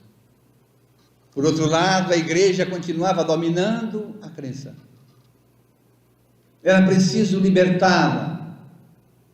O sonho não tinha se concretizado, mas para libertar a crença é preciso libertar o pensamento, amordaçado.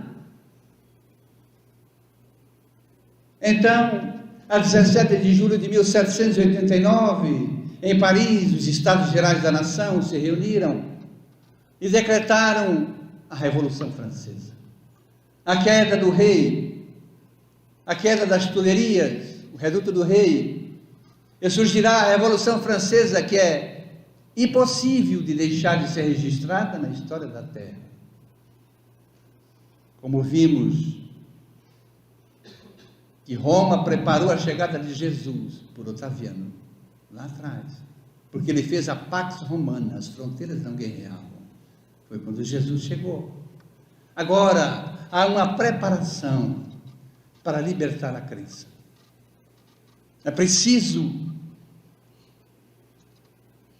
urgente, remodelar tudo. E decretam a queda do absolutismo, do rei. E surgirá ali, muito embora a Revolução Francesa tenha dado um banho de sangue na França, criaram a guilhotina, e os que criaram foram guilhotinados. A realidade é que surge ali o início da libertação do pensamento e a libertação definitiva da crença. O sonho de liberdade sai aos seus passos, porque surgirá nessa revolução uma declaração composta pelos revolucionários Marat, Danton, Robespierre, Camille Desmoulins. Surge a Declaração dos Direitos do Homem e do Cidadão, que está lá, que entra na Organização das Nações Unidas em Nova York, à beira do rio Hudson, em bronze, 33 artigos. O artigo 8º é livre a opinião. Não era. Mas quem opinar é responsável por ela, justo. O pensamento. No artigo 9º, é livre a crença. Nunca foi, até ali, propriedade de sistemas, inclusive religiosos. Aproxima-se uma nova era para a humanidade. Há um certo desarranjo uma desorganização, Napoleão foi preso, etc. A Revolução aconteceu. Depois da Revolução, Napoleão tinha o papel de reorganizar a França. Mas aquele humilde soldado corso resolveu estabelecer um sonho de conquistas. E é numa obra de Francisco Cândido Xavier, indo para o final, que o espírito Humberto de Campos, cadeira 20 da Academia Brasileira de Letras, vai dizer, narrar na obra, que Jesus chama o primeiro e grande conquistador da história de Roma, Júlio César, e diz a ele: Júlio César, estamos de novo frente a frente. Vai e reorganiza a França. Veio, mas a ambição quis dominar o mundo, como quiseram outrora lá atrás. Mas a vida prossegue. E agora, sob o impacto da Revolução Francesa, a França é reorganizada por um sobrinho dele. Curioso. Não que seja, mas quem organizou Roma de fato foi o sobrinho neto de Júlio César. E quem reorganizou a França foi um sobrinho de Napoleão, embora tivesse dado um golpe, Napoleão III. Sob a governança de Napoleão III, a Europa começa a receber muitas informações. A primeira delas chegou dos Estados Unidos da América do Norte, curioso. Se Cristo localizou nas Américas a sua esperança, é ali no condado de Rochester, próximo a New Jersey, próximo a Nova York, que vai acontecer os primeiros fenômenos tangíveis, concretos, da ação de espíritos, da espiritualidade na Terra. Os fenômenos que ganharam a Europa e foram conhecidos depois como raps, das pancadas, das batidas, que surgiu lá nos Estados Unidos, em 1848, na casa de uma família de tradição protestante cristã, a família Fox. Quem estuda o Espiritismo já sabe do que estamos falando. Eles foram ao culto, as filhas menores ficaram, Kate e Margaret Fox, e aí começaram a ouvir pancadas na parede.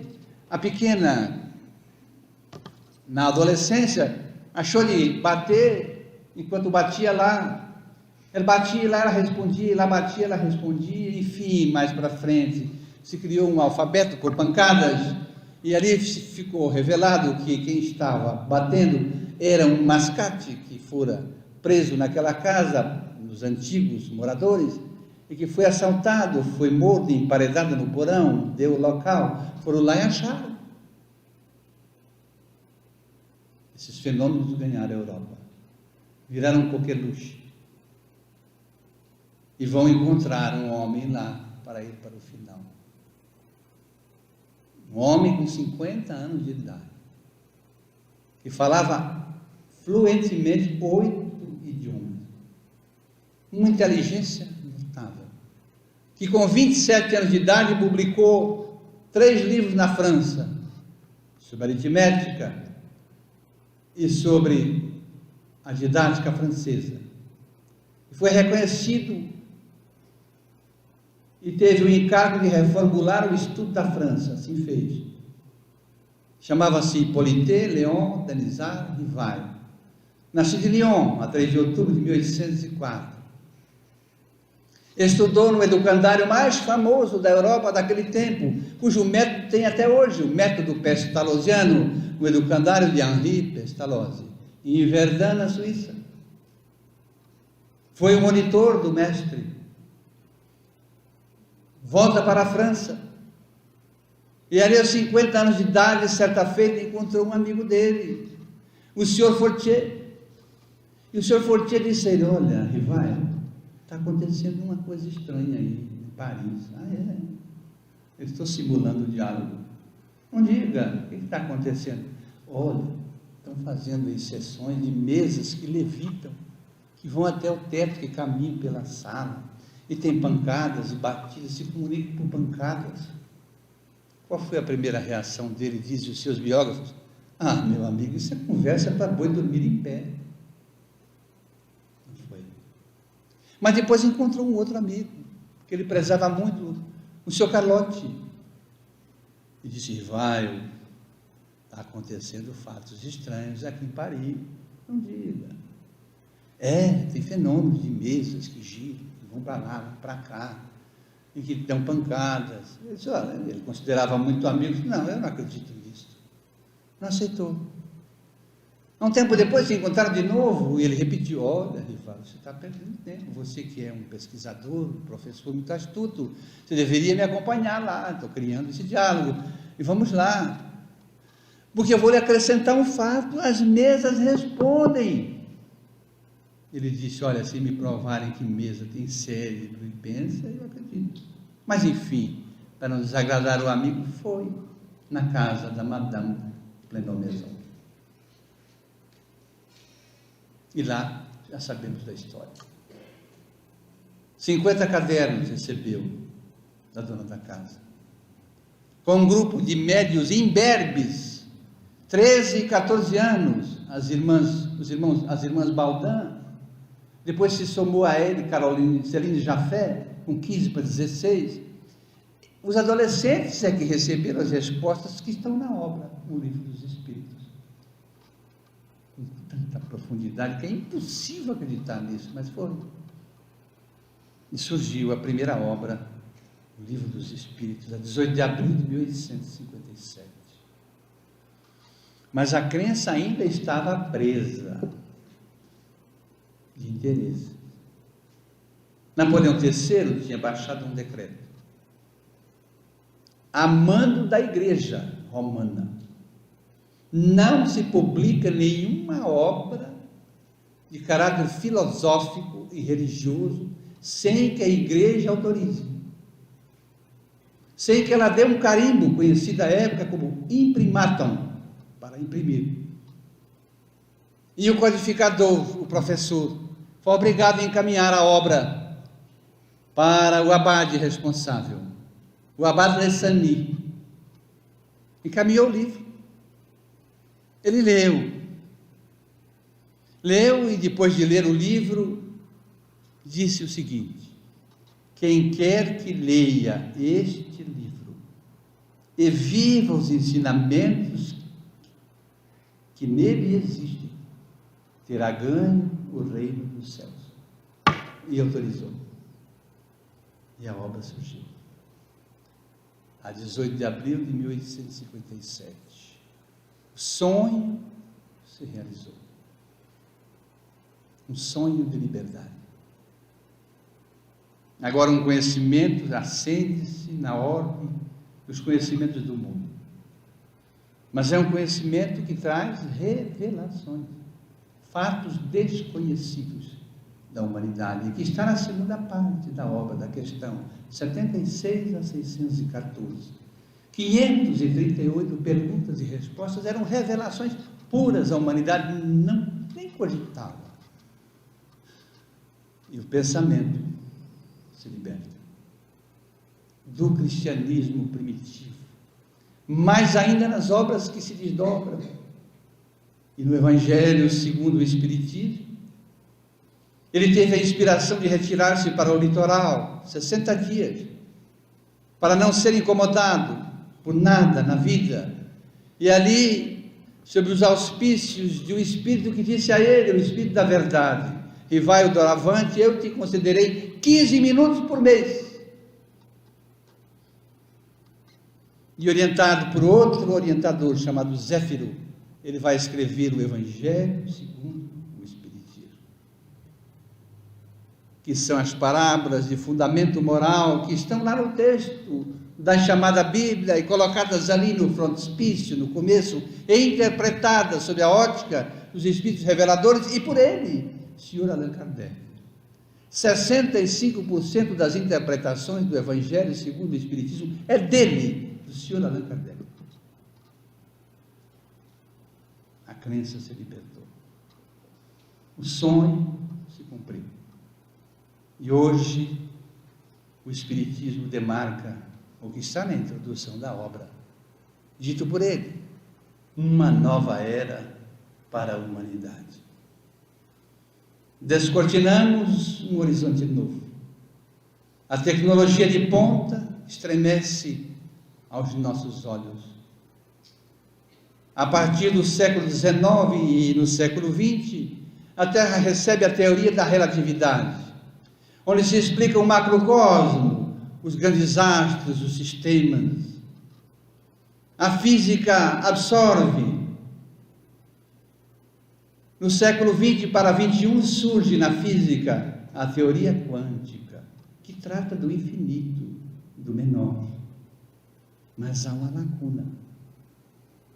Dizem os físicos de hoje, entre a relatividade e a física quântica, há um espaço que a física ainda não chegou, mas que as religiões associadas a ela vão permitir que a liberdade aconteça definitivamente e para que nós possamos singrar a terra da era nova.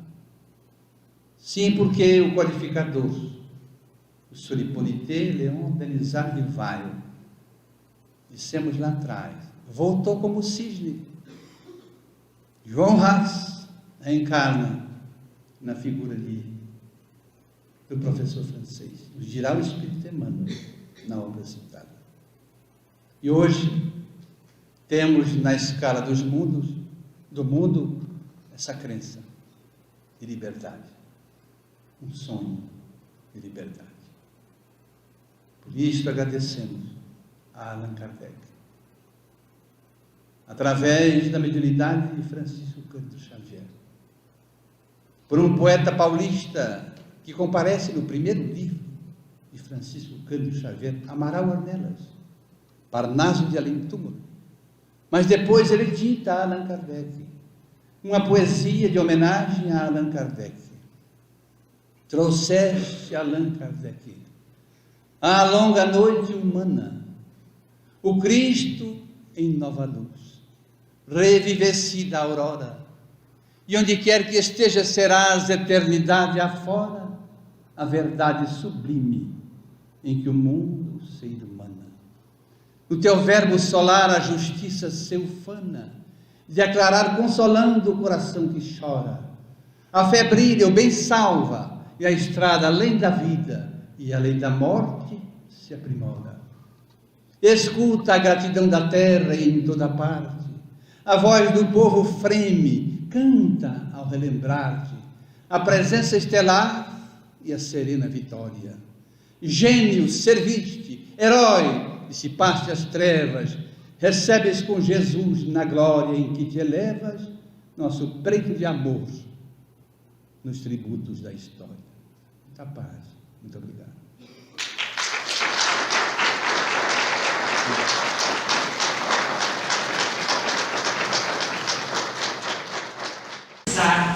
Nesse momento tão importante.